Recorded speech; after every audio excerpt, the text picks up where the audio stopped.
Hello and welcome to a special edition of To The Point. My guest today is the redoubtable Tariq Ali. He's a revolutionary, a public intellectual, a Marxist ideologue, a novelist, historian, political commentator, and a political campaigner. Welcome, Tariq, to our studios. Very good to be with you. And now that we've got you here, we'll have a freewheeling discussion, beginning with your home country, Britain, and then we'll discuss the rest of the world. So let me begin with British politics. How would you describe the state of the left in Britain, especially the Labour Party? The Labour Party, in my opinion, has been in a state of ideological collapse for a long time. When Tony Blair became leader of the Labour Party, he essentially decided to make it into a Thatcherite party which defends virtually the same things the Conservatives are doing. And a bulk of the parliamentary Labour Party today is on those lines. So we have this strange situation in Britain where you have a coalition government, but you have no opposition in the country at all. Or the opposition that comes from other sources, not from Labour inside Parliament. But Labour still describes itself as a social democratic party, democratic socialist party, they call themselves. But what does it mean when the centre left first starts flirting with neoliberalism and that adopts it whole hog? So what does social democracy mean today? Social democracy is dead. People talk about communism dying after the collapse of the Soviet Union. But what also died after that period was social democracy, because social democracy in its best, most honorable reformist phase was around when communism was strong too. So they were the moderate opponents of communism and they had to offer something. Now they don't have to offer anything. And Bharat, I look at not just Britain, but other parts of the world too, Europe and elsewhere, as countries now which are governed by what I have called an extreme center. You have the center right and the center left and a center, but they're all part of an extreme center which defends neoliberalism, which makes wars, which defends occupying other countries. There's no difference at all. And the result is that the democracy itself is being hollowed out now. If we stick to Britain, the coming in of Ed Miliband, would it make any difference? Would he be any different from David Miliband? Would he be able to take away Labour Party from its militarism and neoliberalism? No, he supports the Afghan war. He has not been able to formulate a foreign policy which differentiates itself in any way from the coalition. He hasn't made a huge difference. And his brother would have been the same, but a bit more vigorously right-wing. Edward is more passive, more soft, but effectively the parliamentary Labour Party, which didn't vote for Ed Miliband, is hardcore Blairite. But are people getting disillusioned with Labour? I mean, I refer to the by-election in Bradford West, where somebody like George Galloway wins. And George Galloway is somebody who praises Saddam Hussein and President Assad of Syria. So do you see the victory of Galloway as playing up to communal politics, or is it a leftward shift? No. To be fair to Galloway, and I don't always agree with him, certainly not on meeting Saddam Hussein, but the campaign was conducted on two basic issues: attacking the austerity measures, demanding social democracy, and attacking Britain's involvements in the wars in Afghanistan and Iraq and Libya and wherever else the Americans take them. These were the three planks of the Galloway campaign.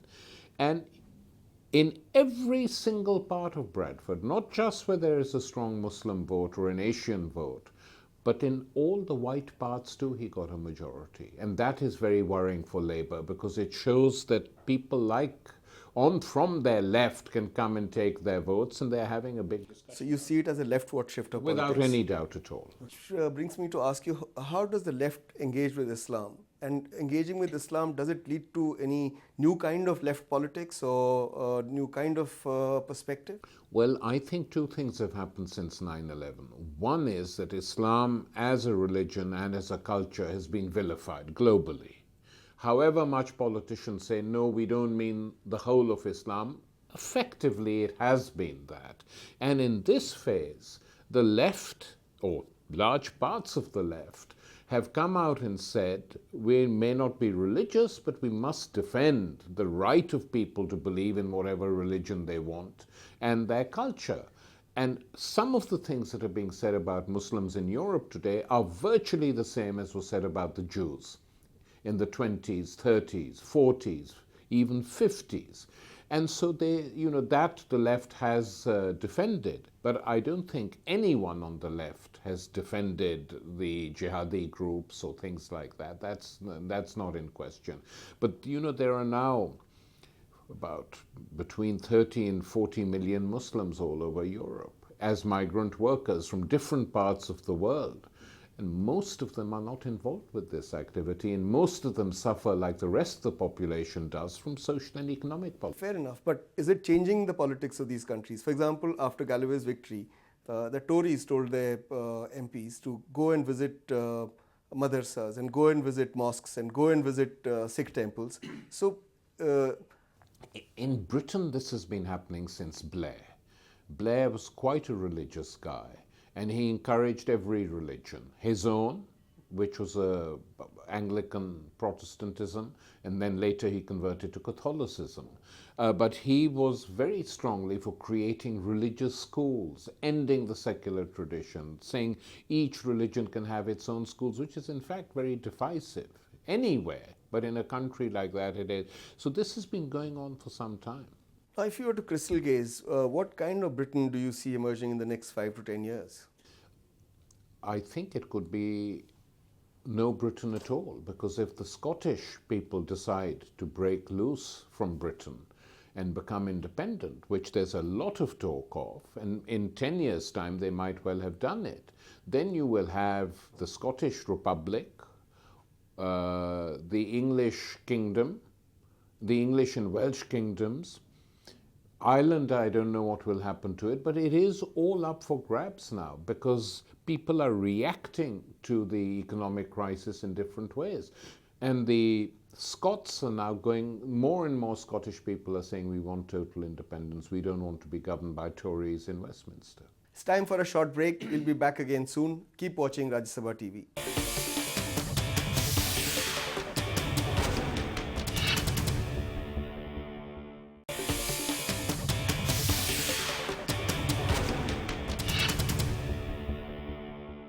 Welcome back to the special edition of To The Point. My guest today is Tariq Ali. So Tariq, let's go across the channel to Europe. Do you see a revival of the left in France where a hard left presidential candidate like Jean-Luc Mélenchon is doing very well? And how will he affect the Socialist Party candidate François Hollande? Well, the Socialist Party candidate Hollande is like Tony Blair. He's fought a very weak campaign. He's not as effective a politician as Blair, so he comes over as very bland and laid back and mouthing platitudes and homilies of one sort or another, whereas Mélenchon is a phenomenal public speaker, a very cultured guy.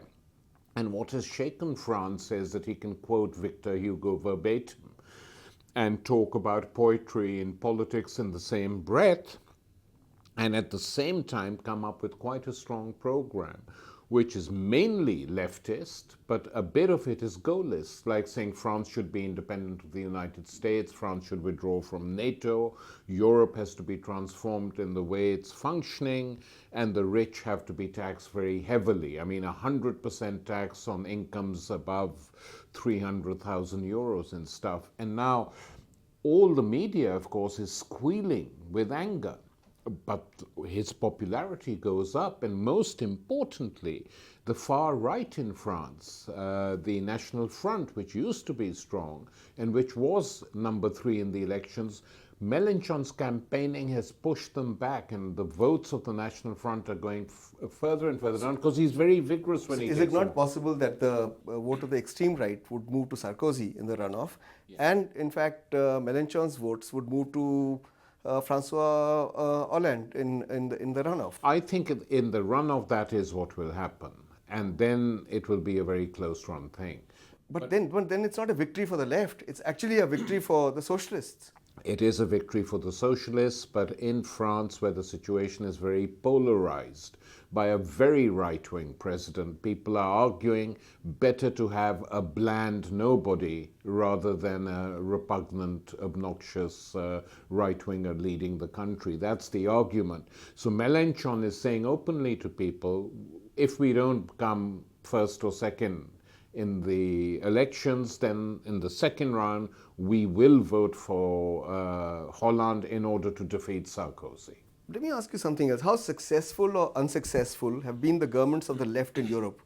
Why has the left socialist government, say in Greece and in Spain, not been able to tackle the crisis and have failed as much as the right-wing governments, such as Berlusconi's in Italy, have failed? Bharat, it's what I was saying to you earlier, that there is no left or right now when it comes to governmental parties. Technically, they're left of center, and technically, the others are right of center. But on all the basic fundamentals, especially on how the economy is run, i.e. neoliberalism, which collapsed in 2008, and the people who were responsible for its collapse, the bankers and the banking community, two of them are placed in charge to run Italy and Greece, with the support of this extreme center in parliament. So I think we can no longer speak of, as we used to for many, many years, of right and left at that level of politics. It is essentially the same as it is in the United States, with Obama carrying out most of Bush's policies quite happily, and Bush saying he's very happy with Obama. And now that process is happening in Europe as well, and it's got to be seen as such. But what it is creating is a void in politics, a democratic deficit.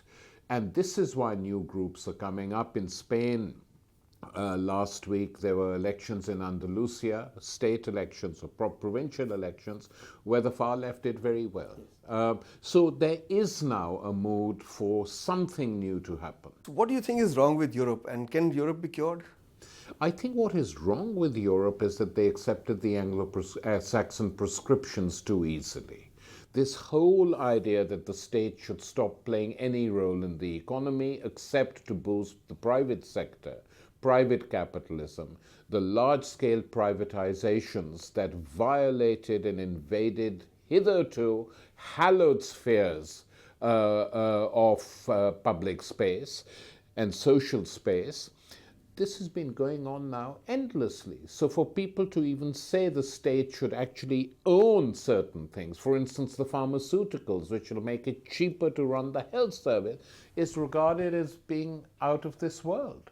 All these traditional social democratic prescriptions are no longer accepted.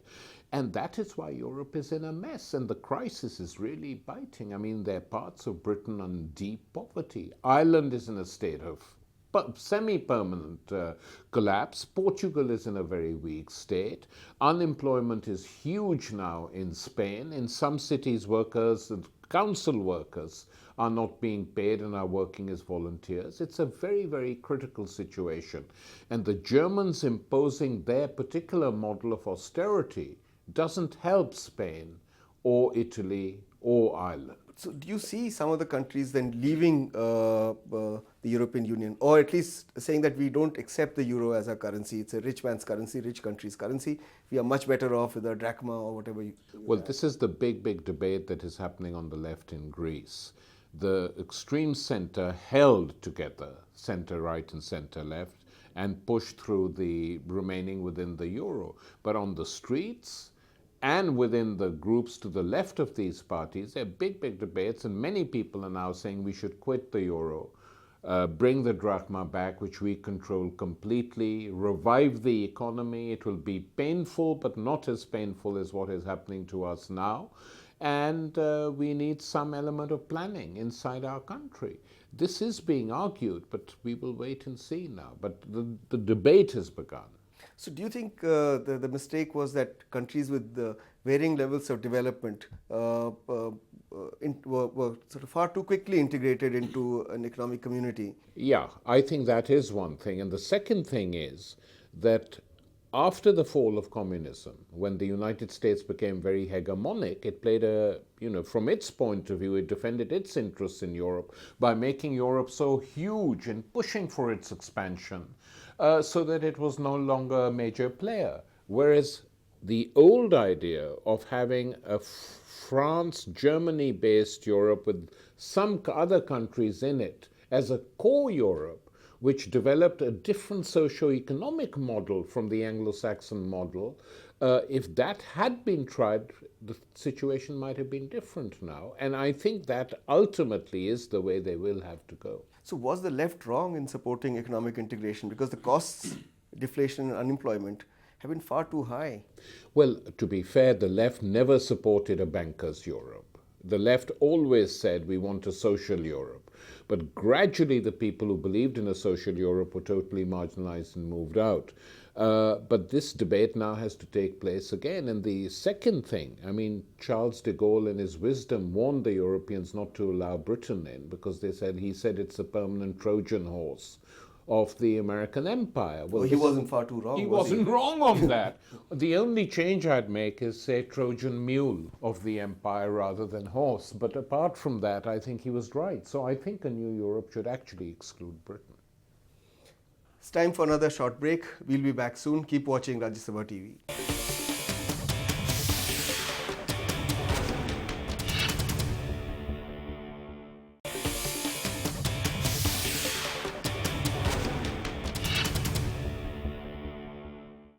Welcome back. I'm in conversation with Tariq Ali. Tariq, now let's move to the rest of the world. The Arab Spring is now 1 year old. What kind of West Asia do you see emerging after Arab Spring? Well, I think the most important thing about the Arab Spring is that it gave people a feeling that if they worked collectively, they could move mountains. And they did move mountains, and that was the first phase of the revolt, which is still going on in some parts like Syria, Bahrain, Yemen. For the countries which have already succeeded in removing the dictatorships or repressive governments, the next phase is proving to be very difficult. Because in Egypt, the military is still holding power, stranglehold on the country. All the indications are that the United States will move the Muslim Brotherhood and the army into doing some sort of a deal to protect their links with Israel. And the situation, which was very hopeful when it was spring, is now become a bit murky. In each country it's different, but the processes are not that encouraging. But would you say that after the initial successes in Tunisia, Egypt and Libya, the transition to democracy has now halted? In Bahrain, the counter-revolution succeeded. Thanks to Saudi military power. Yeah. They didn't want opening up in their backyard. No. In Syria, you know what's happening. And there, Saudi Arabia, monarchist Saudi Arabia, is leading the democratic charge against Syria. It is grotesque. Basically, the Saudis are looking at the situation exclusively from the point of view of isolating Iran. That is what is going on. And so all Iran's allies in the region are under fire and under attack. And just one thing on Libya, that was a weird instance in Arab history because NATO played a very big part in that. 6 months of bombing. 6 months NATO dropped bombs on various cities and they still won't reveal the casualty figures. And I think there's little doubt that the number of people NATO killed were far more than were being massacred by Gaddafi. There's no doubt about that. So it's uneasy and it's a mess, that situation, which has triggered off instability in Africa because the people who toppled Gaddafi expelled all the Africans from the country and sent them back, and the Tuaregs in particular have now destabilized Mali. So the ripple effect is still continuing. But the key country that needs a revolution in the Middle East is Saudi Arabia, in my opinion. One of the least democratic countries in the world. Absolutely. But in rest of West Asia, do you think that the prospect of democracies as an aftermath of mass revolts was inflated? I think it was slightly inflated, but at the same time it has to be said that if the Egyptians in their wisdom decide to give the bulk of their votes to moderate and extreme Islamists, then that's their right to do so. And the left and the progressive forces have to learn from this. And what it means is that people will get disillusioned rather rapidly, and if there is a strong left force developing, which isn't linked to the previous regime in any way, they might rise quicker than people think, because the situation is very volatile. Tariq, how do you view the failure of US and allies in Iraq and Afghanistan? Do you think it's opened up opportunities for new emergent powers, and would these emergent powers make use of these opportunities in your view? Well, I think that the United States managed to get its way in Iraq. They set up a puppet government, as in Afghanistan. And, America, unlike the European colonial powers, never likes holding onto a country directly for too long. They prefer ruling through relays, like in my other country, Pakistan. They have ruled indirectly through either the military or civilian politicians. That's how they prefer it.